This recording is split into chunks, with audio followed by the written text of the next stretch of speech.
at Copenhagen this December, weeks away, a treaty will be signed. Your president will sign it. Most of the third world countries will sign it because they think they're going to get money out of it. Most of the left-wing regimes around the world, like the European Union, will rubber stamp it. Virtually nobody won't sign it. I have read that treaty, and what it says is this, that a world government is going to be created. The word government actually appears as the first of three purposes of the new entity.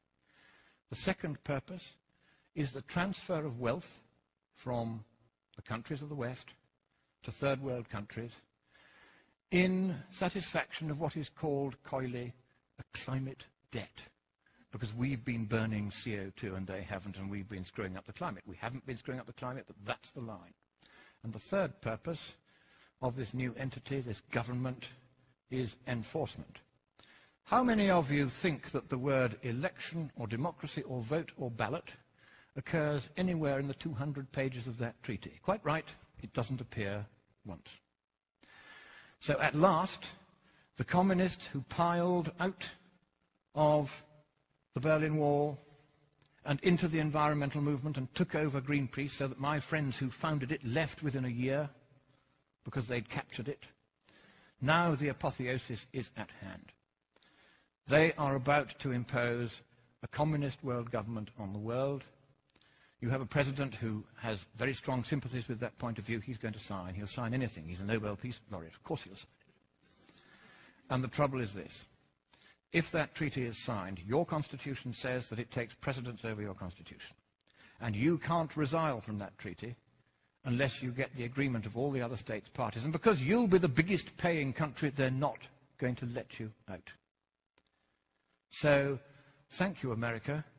You were the beacon of freedom for the world.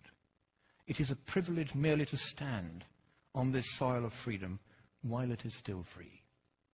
But in the next few weeks, unless you stop it, your president will sign your freedom, your democracy, and your prosperity away forever, and neither you nor any subsequent government you may elect will have any power whatsoever to take it back again. That is how serious it is. I have read the treaty. I've seen this stuff about government and climate debt and enforcement.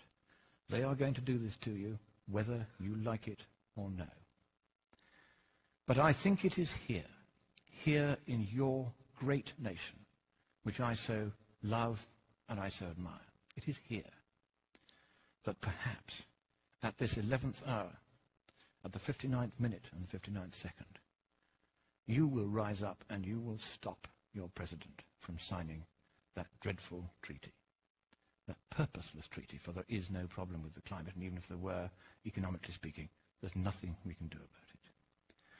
So I end by saying to you the words that Winston Churchill addressed to your president in the darkest hour before the dawn of freedom in the Second World War.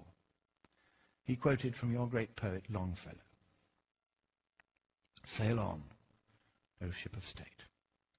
Sail on, O Union, strong and great. Humanity, with all its fears, with all the hopes of future years, is hanging breathless on thy fate.